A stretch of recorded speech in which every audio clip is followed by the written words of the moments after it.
ဒီတော့ချင်းခါကောင်းကိုပြင်ဆင်ပေးတယ်။ဖျားသခင်ဒီနေ့ချင်းတမန်ကြီးကကျွန်တော်ချင်းရုပ်ရှင်မှာဒီပဲအားကိုးထားရတယ်ကျွန်တော်ဝင်ကြည့်လို့ကဒီတော့ဖျားသခင်ကတော့ဒီလိုပါဆင်ရှင်လို့ပြောရတယ်။အချိန်လေးဖျားသခင်ကပြောချင်ပါစေ။အထူးသဖြင့်ကျွန်တော်တို့ဒီလိုကတော့အချိန်တော်ပေးတဲ့အတင်းတော်ပေါ်မှာလည်း student တို့ကျွန်တော်ရဲ့ငွေရှင်း PSF စီဒီတို့ဒီဘုရှိပိုင်းမှာတာဝန်ယူတဲ့ဆရာတို့လည်းပုံမှန်ဆိုကြည့်ကြပါလေကျွန်တော်ကြားတဲ့နာကိုမှခွင့်ပေးတဲ့အခါမှာကျွန်တော်ငင်းရှင်တဲ့မငင်းရဘူးအခုဆိုတော့ကျွန်တော်ကြားအရန်ဖောချင်တယ်ဒါပေမဲ့သူကမေးတဲ့အခါမှာပမာလို့ခေါ်ရမယ်ဆိုတော့ဒီနေ့ရော့လာတယ်အဲ့တော့တိုင်းသားဖြစ်ပြီးကျွန်တော်မှာစကားကခါရကြရင်ပြောချင်တာနဲ့ပြောမိတဲ့စကားကတက်ပြီးတဲ့မကြားချင်များရှိတယ်ဒါပေမဲ့ဒီကနေ့မှာတိုင်းသားများဖြစ်တဲ့သူအထူးသဖြင့်ကျွန်တော်ချင်းဖြစ်တဲ့သူမိမိဘာသာစကားမဟုတ်တဲ့တခြားဘာသာစကားနဲ့တကယ်မြင့်မြတ်တဲ့တရားတွေနဲ့ဟောမဲ့ခါမှာလည်းအမှားလို့ရှိရင်ခုမလေးကလည်းခုလည်းပဲပုံစံတော့ပါလို့ပါလေကျွန်တော်ဒီခေတ်မှာတကယ်ပဲချုပ်ထွေးနေတဲ့ခေတ်တုတ်တဲ့ခေတ်ရောက်တဲ့နေ့ကျွန်တော်မှာအကောင်းနဲ့အဆုံးနဲ့တော့ဝိပန်ပိုင်းချလို့မရတဲ့အချိန်တွေအများကြီးရှိပါတယ်လူတွေကုန်ချက်ကစားမှာကျွန်တော်ယောနေကနေကံဘောကနေချစ်တဲ့သူဖြစ်တဲ့နေ့တူပေါင်းပြီးရှိတဲ့တော့မှမရှိဘူးဒါနဲ့ပစိုးတဲ့ဘောတဲ့တယ်ဒါနဲ့ပြန်ကုန်ချက်ကကြောက်လာတော့ဒီတိုင်းမှာကျွန်တော်ကပစ္စည်းကိုထုတ်သွားတယ်ဒီရကကျွန်တော်တို့မိတော့မရအရာဖြစ်နေတယ်ကျွန်တော်ပိုက်ဆံရဲ့အခြေအနေကျွန်တော်ရှိတယ်ဒီခါတိုင်းကကျွန်တော်ဘောင်းပြီးဝဲရင်စတိုင်ဘောင်းပြီးဝဲကျွန်တော်ခင်ဗျာကပေမီကရပြီးဆိုတော့ဘောကချက်လိုက်ဒီကချုံလိုက်နဲ့အရန်ကြာဒါနဲ့ဒီခါတော့ချင်းမောင်းပြီးတော့ဝဲနေဆိုတော့ကျွန်တော်ဒီတန်းတော့တော့ဆန်ရချင်မှာတို့ရဲ့ပိုက်ဆံတကယ်ပဲ limitation ဖြစ်တဲ့အတွက်ကြောင့်မလို့ကောင်းတဲ့အဝတ်စားတွေကိုကျွန်တော်တော့မချီရဘူးဘုံဝင်ချင်းတွေမှာယူတဲ့ဖက်ကုန်ကြီးရပါတော့အဲ့ဒီပြည်လေရာဆိုစစ်စစ်မှာဒါတော့ဈေးချိုတော့တယ်ဘလောက်ပဲဈေးကြီးငါထောင်တယ်မချုံစလို့ကျွန်တော်တက်ရှိနဲ့တော့မှအမရတာတော့လေစမုံတော့ခွဲပါတယ်ချိတဲ့တော့ဒီဖြစ်သွားတယ်အဲ့တော့ခွဲစစ်ကုန်သွားပြီဆိုတော့လောက်ဒူးနဲ့ပတ်စုံပြေးတဲ့ကောင်းပြီးတော့ခွဲဆိုရင်ပြေးတဲ့ကောင်းပြီးတော့ကျွန်တော်ဝင်နေတော့ပေါ့စစ်ကုန်သွားတယ်ဒါနဲ့အဲ့ဒီဆိုင်စင်တော့ပြောတယ်ဘုရားကဒီမှာအစစ်တာရှိတယ်တဲ့ပြေးရအောင်ဆုံးဝင်နေတယ်တက်တာဆိုတော့တော့စစ်တော့ပြေးမှာပေါ့ဒါပေမဲ့ခေါ်တော့ရှိမှာတော့ဘာမှပြေးရရှိတဲ့အစာနာတစ်ခုမှမကောင်းတဲ့ရမရှိတာကျွန်တော်ထောင်ချောက်ထောင်ပြကြတယ်လို့ရှိရင်ဒီခေတ်မှာကိုယ်ကလည်းခေတ်တည်နေကြကျွန်တော်ဘေဟာကကောင်းတယ်တန်ဖိုးရှိရတယ်အဲ့ကောင်းတယ်လို့ပြောလို့မရတယ်တော့တစ်ခါမှတန်ဖိုးတဲ့ရှိတဲ့ပိုင်းလေးပဲမကောင်းဘူးလို့ပြောလို့မရတဲ့ခေတ်ဖြစ်နေချင်မှာကျွန်တော်ယုံကြည်သူတွေရဲ့အတ္တမှာဒီပဲစစ်ရှိဖို့များရှိတာပါဒါပေမဲ့ဘလောက်ပဲတိုးတက်နေတဲ့ခေတ်ကြီးတွေမှာရတဲ့ဖြစ်စီကျွန်တော်ယုံကြည်သူတွေရဲ့ယုံကြည်ချက်ကထက်တော်သားဖြစ်နေကြကျွန်တော်ဘေးညာပဲရောက်တခင်တော်ကကျွန်တော်ကိုစစ်စစ်ရှင်းတဲ့ဆန္ဒကအကြောင်းကိုဆိုတော့လေဒီကနေ့ဒီဆိုတာရှင်းနေတဲ့ချစ်ရှင်းမျိုးပြောချင်တယ်လို့ဆရာပေါ်ကကျွန်တော်ပြန်ပြောတယ်တရားဟောမဲ့ကျမ်းပိုင်းနဲ့ခေါင်းစည်းနဲ့ဒါတာပြင်အောင်ဆုံးဖို့ပြရမှာတော့လို့ပြန်ပြောလိုက်အဲ့ဒီလိုတိုင်းဒီမှာကျွန်တော်တရားမှတ်ရတယ်အကုန်လုံးစစ်စစ်ဖြစ်နေပြတာဖြစ်တယ်ဒါမဲ့ကျွန်တော်တို့ခက်တဲ့တစ်ခုကပါလဲဆိုတော့ကျွန်တော်ရဲ့ခေါင်းစဉ်ကိုပမာလို့ပြန်ကိုအရန်ဖြစ်သွားတယ်ပြန်ရှိလိုက်စစ်စစ်ရှိခေါင်းစဉ်ဒီခေါင်းစဉ်ကပြောင်းပြန်ဆက်လာပြောချင်တဲ့ຢာကတစ်ခုဖြစ်တယ်မဲ့ကျွန်တော်ပမာစကားဘုံလုံးလာမကြည့်တော့တော့ဒီချောက်ရတဲ့ piece တဲ့ခေါင်းစဉ်တွေပဲကျွန်တော်ရှင်းလာဖို့ပြန်ချင်ချက်ကပြီးမှညမှာဒီကွာအားလုံးလုံးကိုရတဲ့ဖြစ်ပေါ်ပါတယ်ဒီလိုဖက်ပြီးသားဖက်ထားပြီးသားဒီကျန်းချက်ကကျွန်တော်ပြောစတဲ့လို့ခေါ်တဲ့ဝင်ကျန်းရည်တဲ့ကျန်းစာများဖြစ်မှာဒီကျန်းမချူမလို့ကြော ဒီ gospel လေးချမ်းကပေါ်ပြထားပေမဲ့ဒီအကြောင်းအရာကနောက်တဲ့ gospel တော့ပေါ်တယ်မချူမာလို့တန်တုံးချမ်းကကျွန်တော်ပြချရပါတယ်ဒါပေမဲ့သူတို့ရဲ့ပုံပေါ်ရှင်တော့တိတ်တော့ဘောနော်အဲ့မှာသူရဲ့ခေါင်းစဉ်နေနဲ့ရှင်မတဲ့ခရစ်ဝင်ကျမ်းနဲ့သူ့ဘယ်လိုပြောထားလဲဆိုတော့တချေကိုပြောတယ်ဒီရှင်တို့ကမှကျတော့ရောင်းလို့လာအသက်ငယ်တဲ့ဘယ်လိုလဲเราကျတော့အသက်ငယ်တဲ့ရာရှိတော့ပေါ့ကွာရှင်မပူကြတော့လဲတချေဆိုတော့သူတို့သုံးချမ်းစလုံးရှိတဲ့ခါမှာဒီလူကနင်းနေတချေရှိမယ်ပိုက်ဆံရှိမယ်သူဖြစ်နေတယ်ဆိုတော့ကျွန်တော်ပြရှိရပါတယ်အဲ့ဒီချိန်မှာဒီခေတ်ကတော့စီကိုသူကဒီတချေကဒီလူငယ်လေးကတွားပြီးမှအရှင်တခေကျွန်တော်ထာဝရတရားဖွင့်ရတဲ့ဘာလို့ရမလဲဆိုတော့မှတ်ပြီးမိတဲ့ကမရှိပါလေပဲဒီလူငယ်လေးကယူဒလူမျိုးချစ်တဲ့နေသူတို့မှာကဘယ်ရတော့ရှိတယ်သူတို့ရဲ့စိတ်အထက်မှာလည်းဒီညက်တော်လိုက်တာရှားဖြစ်ထာဝရတရားကိုကောင်းတဲ့နိုင်ငံဝင်စားဖို့တို့မှာစကားထက်တယ်လို့ဖြစ်တယ်ဒါကြောင့်လို့တတိယတော်ကဒါဆိုရင်သူများဒီညက်တော်ကိုလိုက်တာပါတော့ထားတာရှိတယ်ဆိုတော့ပြောလိုက်တယ်ပြောတဲ့ခါမှာသူကဒါလေးတော့ထားပြီးပြီသူတကယ်လည်းလုပ်ပြီးသားဖြစ်ပါပါဥမာဒီမှာသူပုံပြထားတဲ့ရာချက်မှာဒီချက်စစ်မှာကျွန်တော်ဗာတွေ့ရတယ်ဆိုတော့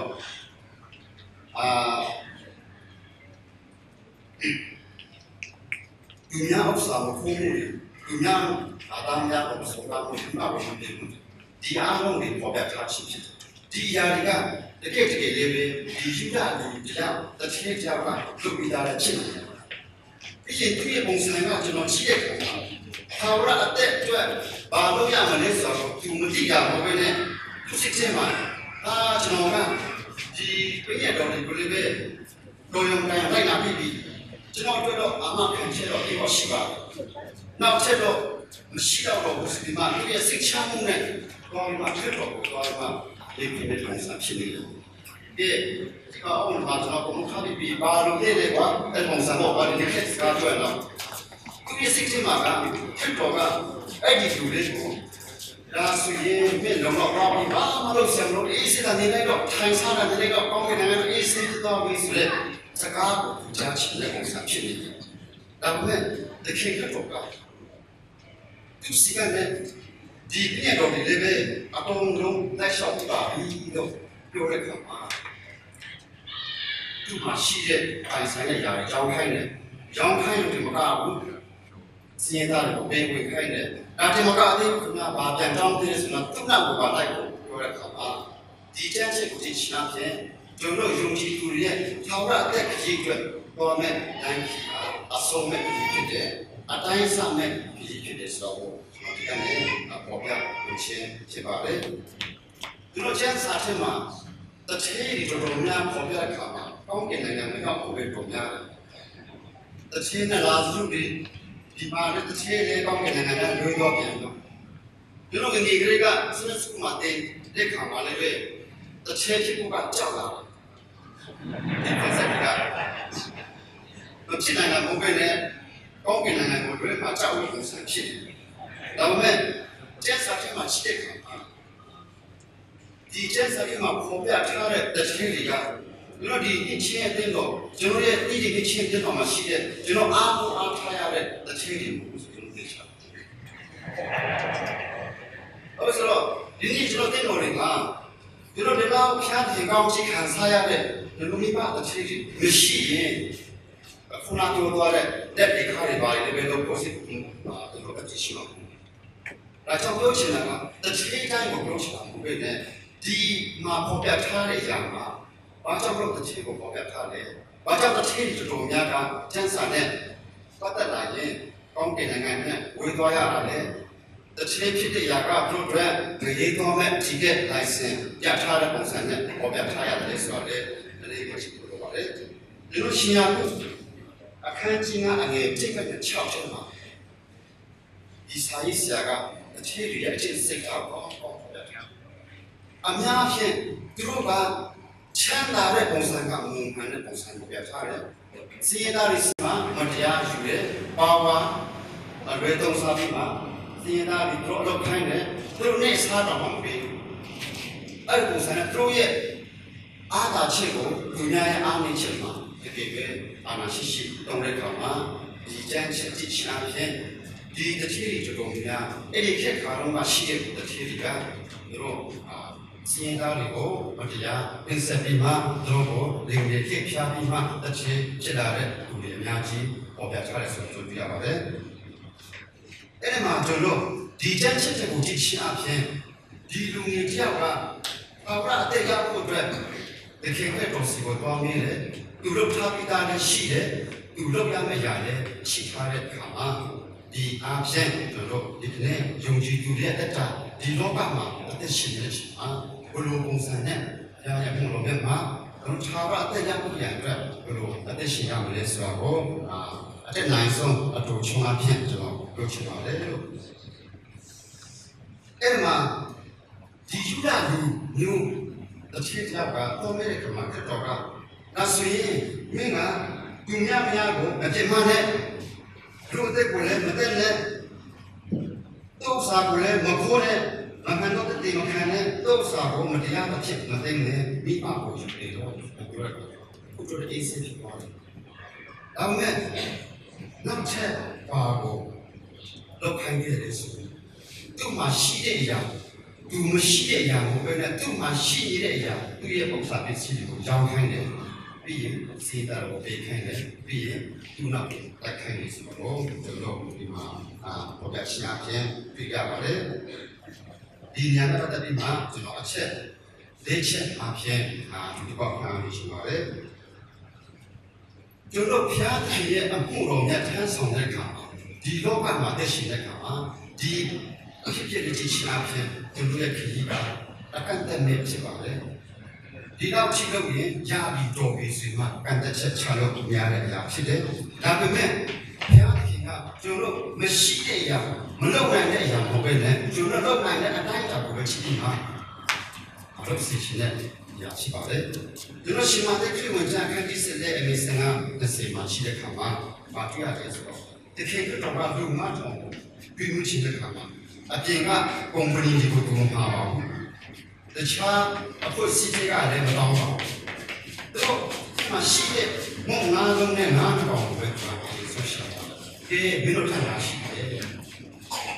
သူတို့ထဲမှာရှိတဲ့ຢာတွေကိုပဲတောင်းချင်တယ်ဒီမှာတို့ပွားပြီးမှသူများအတွက်ဖြစ်ဒါကြောင့်ကျွန်တော်အသိတော်မှာလည်းဂျုံကြီးသူတွေမှာလည်းပဲမိမိတဲ့တော်တို့ပွားဖို့ရအတွက်ဖျားဖြစ်မှုတော့တာရဲ့ဘုံတော်ဆင်ရှားဖို့ရအတွက်မိမိမှာရှိထားတဲ့ပညာအတိပညာကောင်းခြင်းမင်္ဂလာတွေကိုပဲဖျားဖြစ်ရှိတယ်ကျွန်တော်ဒီမှာပြင်နေပါလေဒါမှမဟုတ်အနေနဲ့ဖျားခင်အမှုတော်နဲ့နာပါဝင်တဲ့အချိန်မှာကျွန်တော်လုပ်ပြီးသားအရာတွေကိုပဲအားကိုးလို့မရဘူးကျွန်တော်ဒီနေ့ဒီချိန်မှာနေ့ရက်ချိန်တိုင်းမှာအဆုံးမရှိအတိုင်းတာမဲ့လုပ်ဆောင်လို့ပါတယ်။ဒီလိုလုပ်ထားပြီးတဲ့အရာပေါ်မှာလုံလောက်ပြီးဆိုရင်ဒီကလူတစ်ချက်လေးပဲသူရဲ့ပြည့်တော့ဆောင်ထားပြီးတဲ့အရာတွေကသူ့အတွက်လုံလောက်ပြီးနေတာ။ဒါပေမဲ့ယူကြည်စုရဲ့အသက်တာမှာဒီလိုလုပ်ပြီးတဲ့အရာတွေကိုပဲအမိုးပြီးမှရှိတဲ့မတော်တော့မဲ့အရာကိုပဲလေဒီနေ့ဒီချိန်မှာကျွန်တော်ဘာကောင်းရှိနေလဲကျွန်တော်ဘာလုပ်နိုင်သေးတယ်ကျွန်တော်အသိတော်အတွက်ဖျားမှုတော်အတွက်ကျွန်တော်မှာဘာအဆွမ်းစားရှိသေးတယ်ဆိုတဲ့အရာပဲအဖြစ်ကဖြစ်နေဆိုတာကိုလည်းပြောပြချင်ပါတယ်တခင်ကတော့ကထာဝရတရားကိုရအတွက်ဒီလူငယ်ကိုပြောတဲ့အခါမှာနောက်ဆုံးပိုင်းမှာတော့တစ်ချိန်ဖြစ်နေဆိုတာသိရတယ်တစ်ချိန်ဖြစ်တဲ့အတွက်ကြောင့်မလို့သူ့မှာရောက်စရာရှိတယ်သူ့မှာရှိတာလည်းပဲသာသနာတောင်းရှင်းချင်ပါတယ်ဒါကြောင့်မလို့ကျွန်တော်ယုံကြည်သူတက်တာပါဒီတဲ့တော့မဟုတ်ဘူးလို့ကျွန်တော်ယုံကြည်တယ်ဘုံလုံးကအားလုံးယုံကြည်တယ်ဒါပေမဲ့ကျွန်တော်တင်မှာရှိတဲ့ကဒီရှင်အတွက်အထူးတော့တဲ့ခါမှာအဲဒီထောင်ဒီကပေးထားတဲ့နားထောင်ကိုပဲထက်ကပြောပြကြတာဆရာကြီးအိုးနှစ်ထောင်သုံးကနှစ်ထောင်၅လုံးကငါးထောင်ဖြစ်ပြီးလေဒီပုဒ်အတွက် ဆိုတဲ့ခါမှလည်းကျွန်တော်နွားကြောင့်ကလေတောင်းချက်ပြီးလေပြီးခဲ့တဲ့အရာကိုပဲတို့ကစဉ်းစားကြည့်တယ်ဒါပေမဲ့ဘုရားသခင်ဖြစ်စေချင်တဲ့အရာကဒီကနေ့ဒီလက်ရှိအချိန်မှာတို့ဘာလို့ဆုံးဖို့လုပ်တယ်ဘာလို့နိုင်သေးတယ်ဘာအရေးရှိသေးတယ်ဆိုတော့ဘယ်ကျွန်တော်ကြည့်ပြီးမှဖြစ်စေတတ်တာအမှုတော်ဆောင်ရဖြစ်ပါတယ်။ဒါချက်အနေနဲ့ထာဝရတဲ့ရရှိနိုင်မှုရအတွက်ဘုရားခင်နဲ့ပေါင်းမှန်စွာဆက်ဆံဖို့လို့ကျွန်တော်လူသားချင်းနဲ့ပေါင်းမှန်စွာဆက်ဆံဖို့လိုပါတယ်။ဒီလိုဒီဘယ်နဲ့တော့ဒီမှာပေါ်တက်ထားတဲ့အရာကလုံလောက်ပဲဆိုရင်တကယ်ပဲဒီအရာနဲ့ပဲခံစားတကယ်တော့ကဒီကျူလာလူတွေလေးကိုပြန်စင်ပေးဖို့ဖြစ်ပါတယ်။ဒီညမှာပဲအားဖြင့်တော့ပြီးအနားယူလိုက်တော့ပြန်စင်ယူလိုက်တော့ဘာလို့တဲ့ကြောက်ပါ့မလို့ဆိုတော့ဖြစ်ပါတယ်။ဒါပေမဲ့ဒီအရာတွေပဲလုံလောက်ခြင်းမရှိပါဘူး။ဒီမှာတက်နိုင်တဲ့အရာတွေပဲသူ့ပတ်ဝန်းကျင်မှာရှိတဲ့အကူအညီလူနေတဲ့သူတွေပဲပြန်ကူညီဖို့ဖြစ်ပါတယ်။သူ့မှာရှိတဲ့သူ့မှာခံစားတဲ့ကောင်းခြင်းတွေလည်းပဲပြန်ပြီးမှဖေ့ပြီးမှဒီကံဖို့ဖြစ်နေဆိုတော့တို့တွေ့ရပါတယ်။ဒါကြောင့်ဒီအရာဟာပြန်ကြည့်တဲ့အခါမှာလည်းပဲဒီလူငယ်တွေကလုပ်နိုင်တဲ့အရာဖြစ်တယ်။မလုပ်နိုင်တဲ့အရာမရှိဘူး။တကယ်လို့ဒါတို့ကတော့မင်းဒီမှာဘာမှလမ်းမတိသေးဘူးလူချင်းတဲ့အရာဆိုရင်သူလုပ်ဖို့ဖြစ်တယ်။ဒါပေမဲ့သူ့မှာအခက်အခဲများရှိတော့သူမလုပ်နိုင်ဘူးဆိုတော့ကျွန်တော်သိရတယ်။နောက်ဆုံးတစ်ချက်မှာနံပါတ်1ချက်အနေနဲ့ပါပြောချင်တယ်ဆိုတော့တခါတလေမှာကျွန်တော်ထောင်ရအသက်ခရီးတန်းရှောက်တဲ့ခါမှာဘုရားသခင်စီကနဲ့ခံစားရတဲ့ကောင်းချီးမင်္ဂလာတွေကဘုရားရဲ့ဘုန်းတော်မထင်ရှားစေတဲ့နဲ့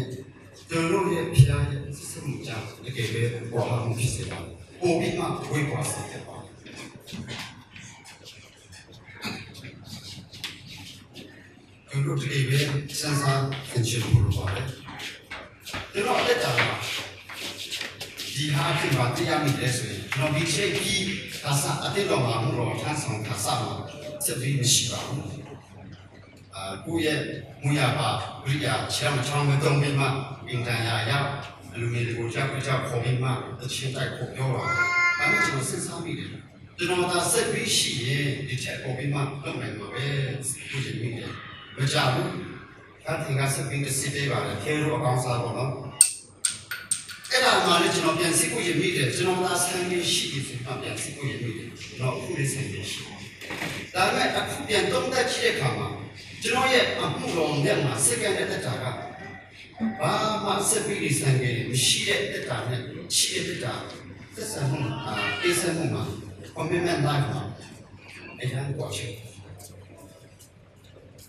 ကျွန်တော်တို့ပုံပြီးမှရုပ်ရှင်မှုအခြေကိုရတာဆိုပဲခံစားရတယ်အကြောင်းအခါလေးကြရင်ဘုရားသခင်စီကနဲ့ရရှိကောင်းချီးမင်္ဂလာတွေကပိုပြီးမှအမှုတော်နဲ့မှာ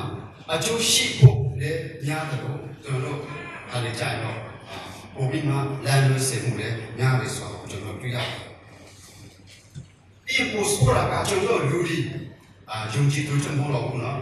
။ကျွန်တော်မရှိတဲ့အရာကားချက်ရှိတဲ့အရာကတကယ်ပဲအော်ရတဲ့ရှိခွင့်အတွက်အဟံဖြစ်စေပါမယ်။မရှိတဲ့အရာတဲ့ကျွန်တော်ရှိပြီးသားရှိတဲ့အရာကပဲအော်ရတဲ့တာကိုရရှိနိုင်ခွင့်အတွက်အဟံဖြစ်စေပါလေ။ကျွန်တော်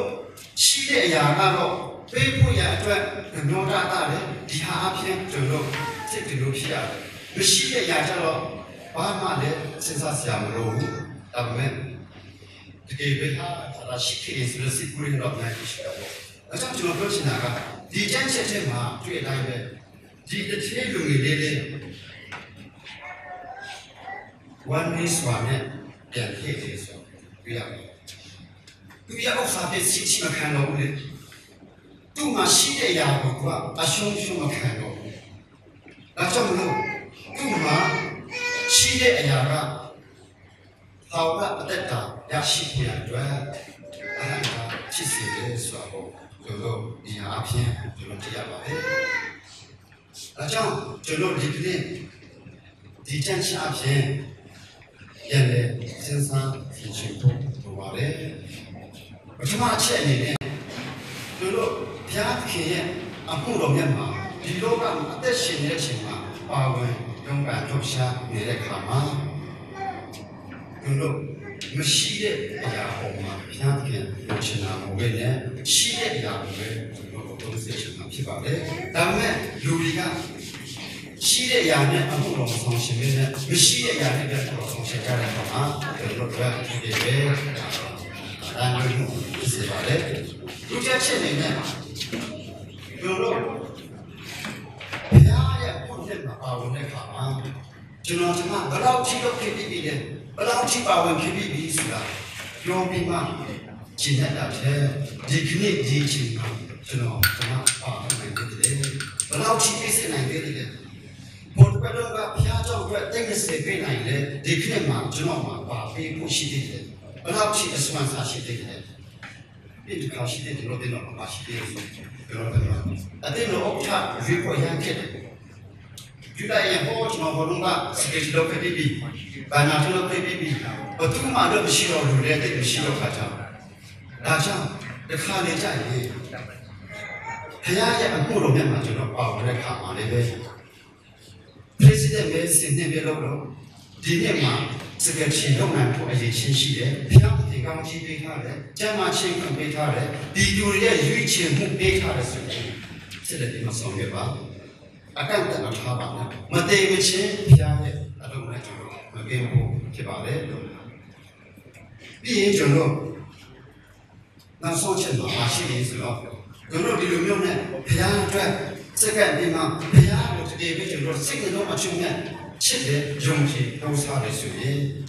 ဒီဘာအပေါ်မှာလည်းကျွန်တော်သာနာစိတ်ချစ်ခြင်းနဲ့တောင်းပြုနာစိတ်အပြည့်အဝရှိနိုင်ပါလေဆိုတော့ကျွန်တော်အကြည့်ပြန်ရှာဖြင့်ပါခဲ့ချင်ပါလေအဲကြောင့်မလို့ကျွန်တော်ဘုရားနဲ့ဆက်ဆံတဲ့အခါမှာကျွန်တော်ဒီအသက်တာကလည်းတစ်ခုပြီးတစ်ခုကောင်းချီးအသက်တွေခံစားတဲ့ဒီလိုအမှုတော်မြတ်မှာနိဒန်းအသက်တွေနဲ့ကျွန်တော်ဟိုပြီးမှပါဝင်ပြီးမှကျွန်တော်သာရအသက်အတွက်ကျွန်တော်အသက်ရှင်တဲ့အခါမှာဒီခရီးဟာအဆုံးနဲ့ဖြစ်ပါတယ်အတိုင်းအဆနဲ့ဖြစ်ပါတယ်ကောင်းချီးမင်္ဂလာအသက်တော်အရာတွေကိုချီးပြီးမှကျွန်တော်နိဒန်းအသက်တွေနဲ့လုပ်ငန်းအသက်တွေနဲ့စက္ကန့်မှုအသက်တွေနဲ့ဘုရားရဲ့ဘုန်းတော်ရှင်းရှားဖို့ရအတွက်ကျွန်တော်ဒီကျန်ရှိအဖြစ်မှာဒီခုရအတွက်ပြောချင်ပါတယ်။ရောက်စီတိုင်းတော့သင်ကောင်းကြပါစေ။ဆုပြီးတော်မူထားတော်ဘုရားရှင်သာတော်ပါမှာကျွန်တော်တို့ဤအသက်တာလန်ခရဲ့အတွက်ကိုယ်တိုင်ကိုယ်ကြပုံသစ်ပြီးပြခဲ့တော်မူသောဘာတော်သခင်ယေရှုကြီးဝေဝနာအမိတော်ချစ်ချင်းမေတ္တာနဲ့သံရှင်တော်ဝိညာဉ်တော်ဤမေတ္တာရောက်ဖွင့်ခြင်းသည်တေတော်အားလုံးအပေါ်ပေါ်၌နေ့တော်၍ကာလအရှင်မြဲဒီရှိဒီပါစီတော်အာမင်